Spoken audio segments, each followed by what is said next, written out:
আসসালামু আলাইকুম এভরিওয়ান, আমি অদিতি। সবাইকে আমন্ত্রণ জানাচ্ছি আবার নতুন একটা ভ্লগে।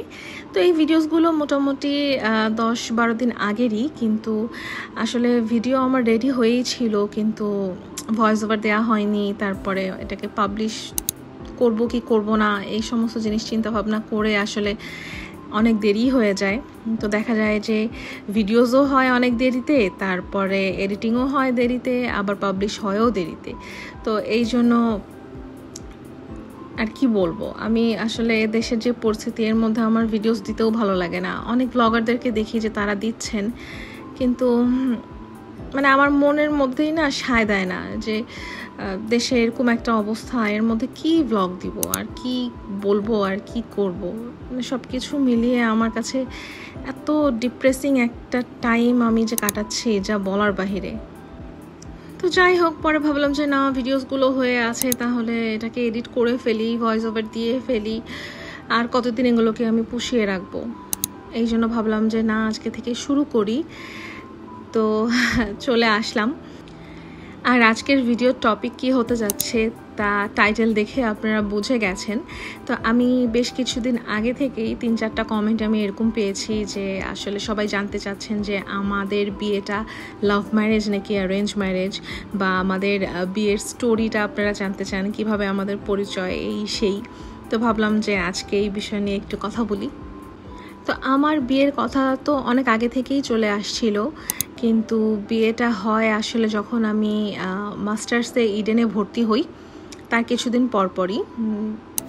আমি মাস্টার্সে ভর্তি হওয়ার প্রায় 6-7 মাস পর সম্ভবত, হ্যাঁ, আমার বিয়ের কথা চলে। তো আমার আর আমার হাজব্যান্ডের বিয়ের ঘটক ছিল হচ্ছে আমারই ছোটোবেলার এক ফ্রেন্ড। আমরা একসাথে এক স্কুলেই পড়াশোনা করেছিলাম, কিন্তু স্কুলে থাকতে আসলে ওর সাথে আমার এতটা ঘনিষ্ঠতা ছিল না।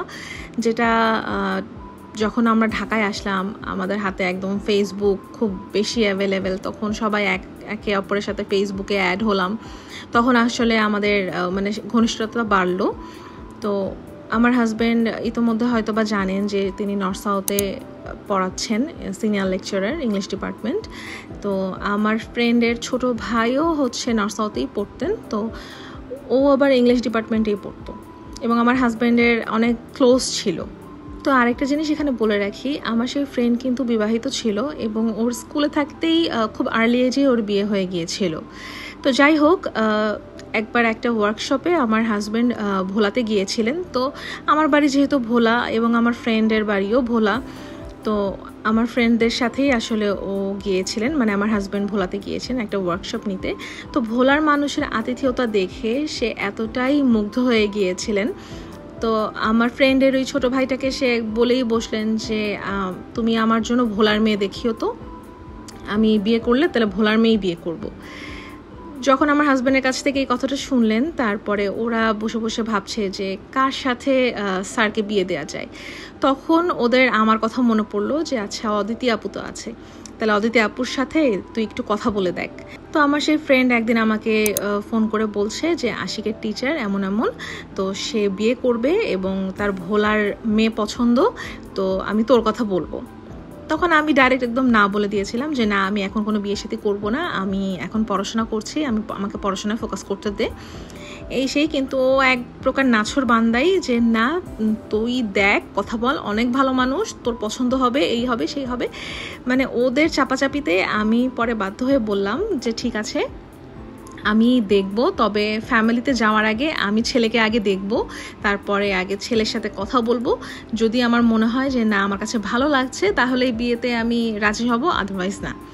ঠিক একই শর্ত আমার হাজব্যান্ডও দিয়েছিলেন যে ঠিক আছে, আগে মেয়ে দেখি, মেয়ের সাথে একটু কথাবার্তা বলি, যদি দেখা যায় যে দুজনের মনের সাথে মিলছে বা কথাবার্তা ভালো লাগছে, তাহলে আমরা ফ্যামিলির দিক থেকে আগাবো।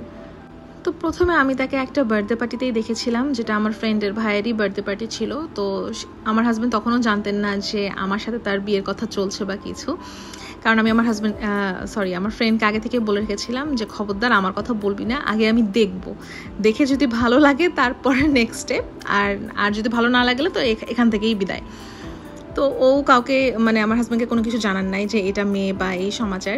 তো বার্থডে পার্টিতে আমি দেখলাম তাকে, তো দেখে আমার কাছে ভালো লেগেছিল। ভালো লাগার পর তখন আমি আমার ফ্রেন্ডকে বললাম যে আচ্ছা ঠিক আছে, তুই তাহলে এখন আমার ব্যাপারে বলতে পারিস। তারপরে আমার হাজব্যান্ডকে আসলে আমার ছবি দেখানো হলো এবং আমার ছবি দেখেই সে আমাকে এতটাই পছন্দ করে ফেলেছিল। তারপরে সে আমার সাথে কথা বলতে চাচ্ছিলেন। তারপরে আমার ফোন নাম্বার দেয়া হলো, নাকি ফেসবুকে বোধহয় অ্যাড হলাম।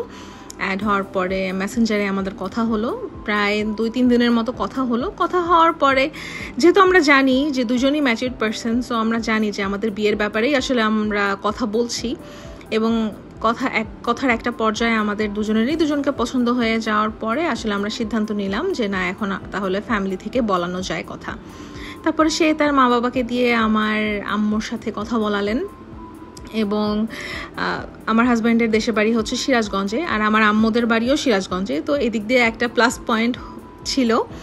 তো আমার আম্মু আমার ইনলসদের সাথে কথা বললেন, তারাও কথা বললেন, মানে সব দিক দিয়ে আসলে পজিটিভই ছিল, কোনো নেগেটিভ কোনো কিছু হয়নি। তো আমাদের এই যে বিয়ের এই প্রসেসটা, এটা মাত্র 21 দিনের মাথায় হয়ে গেছে। ওই 21 দিনের ভিতরেই দেখা সাক্ষাৎ, 21 দিনের ভিতরেই 1-2বার ফোনে কথা, এই 21 দিনের মধ্যেই একে অপরকে পছন্দ হয়ে যাওয়া, গ্রিন সিগন্যাল দেয়া, আর তারপরে আর কি বিয়ে হয়ে যাওয়া। তো অনেকের মধ্যে একটা ভ্রান্ত ধারণা আছে যে আমাদের লাভ ম্যারেজ। এই ধারণাটা বলতে গেলে বেশিরভাগ হচ্ছে আমার দেশের বাড়ির দিকে। যেমন দেখা যায় যে আমাদের দেশে আমার যত কাজিনরা আছে সবাই মোটামুটি লাভ ম্যারেজই করেছে। তো আমি মাঝখান দিয়ে অ্যারেঞ্জ ম্যারেজ করব, তো এটা আসলে সবাই ডাইজেস্ট করতে পারছিলেন না। তো সবাই চাইতেন যে আমিও মানে সব ভিড়কেই ফলো করি, আমিও যেন লাভ ম্যারেজই করি। তো এই জন্য আসলে আমার দেশের এদিকে সবাই এটাই ভাবে যে হ্যাঁ আমার লাভ ম্যারেজ, কিন্তু আসলে আমার লাভ ম্যারেজ না। তারা যদি মানে ইতিহাস ঘাটে তাহলে তারা সত্যিকারের যত ইনফরমেশন আছে সবই বের করতে পারবে, ওটা ব্যাপার না। আর আরেকটা জিনিস হচ্ছে আমার হাজব্যান্ডের স্টুডেন্টদের মধ্যে আমাদেরকে দেখে তার স্টুডেন্টরা মানে সবসময় একদম অবাক হয়ে যায় যখন শুনে যে আমাদের অ্যারেঞ্জ ম্যারেজ। তো ওরা বলে যে স্যার আপনার অ্যারেঞ্জ ম্যারেজ কীভাবে, আমরা তো জানি আপনার লাভ ম্যারেজ। তখন আমার হাজব্যান্ড জিজ্ঞাসা করে আপনারা কীভাবে জানেন আমার লাভ ম্যারেজ? তখন বলে আপনাদেরকে দেখেই তো মনে হয় যে আপনাদের লাভ ম্যারেজ। তো যাই হোক, আমি বোধহয় কখনো বলিনি আমার বাবা নেই। যখন আমাদের বয়স 3-4, আমরা 1 ভাই 1 বোন, তো ওই সময় আমার বাবা মারা যান। তো ওই সময় থেকে আসলে আমার আম্মুর যুদ্ধ শুরু। তো একজন মেয়ের বাবা নেই, এটা কিন্তু বিয়ের ক্ষেত্রে মানে এখনও এই 21st সেঞ্চুরিতেও মেয়ের বাবা নেই, এটা অনেক বড় ইস্যু, অনেক বড়। মানে যার বাবা নেই তার আসলে কোনো কিছুরই অধিকার নেই, না ভালো বিয়ের অধিকার আছে, না ভালো খাওয়ার অধিকার আছে, না ভালো পড়ার অধিকার আছে। এটা আসলে আমাদের মানে দেশের মানুষের মন মানসিকতা এখনও এতটাই ছোট যে তারা এই জিনিসটাকে আসলে এরকম চোখেই দেখে, এখন পর্যন্ত দেখে। তো আমার আসলে বিয়ে অনেক প্রস্তাব আসছে, কিন্তু যখনই শুনতো যে মেয়ের বাবা নেই তখনই তাদের কাছে এই জিনিসটা অনেক বড় একটা ইস্যু হয়ে যেত যে মেয়ের বাবা নেই, তাহলে তো আমার ছেলেকেই হয়তো বা এই সংসারের সকল দায়িত্ব নিতে হবে, সকল বোঝা বইতে হবে। না ঠিক আছে, তাহলে আমরা এদিকে আগাবো না। তো একটা পর্যায়ে আমি এতটাই মানে বিরক্ত হয়ে গিয়েছিলাম, আমার আম্মুকে আমি বলতাম যে আমার বিয়ে নিয়ে কোনো কথা বলবা না, আমি কোনো বিয়ের সাথে কিছুই করব না। কিন্তু যখন আমার হাজব্যান্ডের সাথে আমার বিয়ের কথা হলো, মানে আল্লাহর রহমত বা কুদরত কি বলবো, আমার হাজব্যান্ড একবারও আমাকে জানতে চায় নাই আমার কাছে যে আমার ব্যাকগ্রাউন্ড কি, আমার বাবা আছে কি নাই, তাহলে বাবা না থাকা তো এটা অনেক বড় একটা ইস্যু, কোনো কিচ্ছু না। সে আমাকে কখনোই জিজ্ঞাসা করেনি যে মানে বিয়ের আগে সে আমাকে কখনোই জিজ্ঞাসা করেনি যে আঙ্কেল কিভাবে মারা গেছেন বা এই সেই, একবারও না। বিয়ের পরে যখন আমরা সবাই মিলে একসাথে বসে গল্প করতাম তখন সে আমাকে জিজ্ঞেস করেছিল যে আব্বা কিভাবে মারা গেছিলেন, সেটা বিয়ের পরে। কিন্তু বিয়ের আগে আমি কষ্ট পাবো বা এটা নিয়ে যদি ভুল বুঝি, এই জন্য সে আমাকে একটা বারের জন্য আমার বাবা নিয়ে কোনো কোয়েশ্চেন করেনি। আমি জানি আমাদের যেমন কালচার, আর যাদের আমার মতো বাবা নেই তারাও হয়তো বা বিয়ের সময় এই ধরনের অনেক কথাই ফেস করছেন। আপনাদের জন্য আমি বলি, মনে করবেন যে এগুলো সব হচ্ছে রেড ফ্ল্যাগ। যখন আপনার গ্রিন ফ্ল্যাগ চলে আসবে তখন আপনাকে এই সমস্ত জিনিস নিয়ে একটুকু বদল করতে হবে না, এবং যে আপনাকে নিবেন, যে আপনাকে বিয়ে করবেন, সে এসব নিয়ে একটুকু বদল হবেন না। তো ওটাই হচ্ছে আপনার জন্য গ্রিন ফ্ল্যাগ আর আল্লাহর সিগন্যাল যে হ্যাঁ এইটাই পারফেক্ট মানুষ।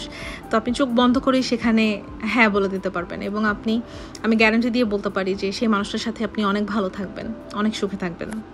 আমি আমার বিয়ের আগে ভাবতাম, যখন ওই ধরনের প্রস্তাবগুলো আসতো, যে এত উচ্চশিক্ষিত মানুষ কিন্তু তাদের মেন্টালিটি কত রকমের মানে নিচু হতে পারে, যে মেয়ের বাবা নাই জন্য তারা কত বড় ইস্যুস বানায়। আর অথচ আমার বিয়ের সময় এই বিষয় নিয়ে কোনো কথাই ওঠেনি। আমি মাঝে মধ্যে অবাক হয়ে যাই যে কি হচ্ছে, আমি কি কোনো স্বপ্ন দেখছি যে এই বিষয় নিয়ে কেন কোনো কথা হচ্ছে না। তো অনেক ভেবে ভেবে আমি আসলে নিজেকে এটাই বললাম যে এতদিন যেগুলো আসছিল আসলে ওগুলো সঠিক সময় ছিল না, বা সঠিক মানুষ ছিল না। আল্লাহ সঠিক সময়ে আপনার কাছে সঠিক মানুষ ঠিকই এনে দিবেন এবং আপনার সকল মুশকিল আসান করে দিবেন। আসলে আমরা তো বুঝি না, আর আমাদের ধৈর্যও অনেক কম। তাই যারা এই ধরনের সিচুয়েশনের মধ্যে দিয়ে যাচ্ছেন তাদেরকে আমি একটা কথাই বলবো, হোপলেস হবেন না এবং আল্লাহর উপর ভরসা রাখবেন। দেখবেন আল্লাহ কই থেকে আপনাকে এমন একজন মানুষ দান করবেন যে যা আপনার কল্পনারও বাহিরে। এনিওয়েজ, গল্প করতে করতে ভিডিওর একদম শেষ পর্যায়ে চলে এসেছি। ভিডিও যদি ভালো লাগে তাহলে অবশ্যই like, comment, share and subscribe করতে ভুলবেন না। দেখা হবে অন্য একটা ব্লগে ইনশাআল্লাহ। Till then, take care. আল্লাহ হাফেজ।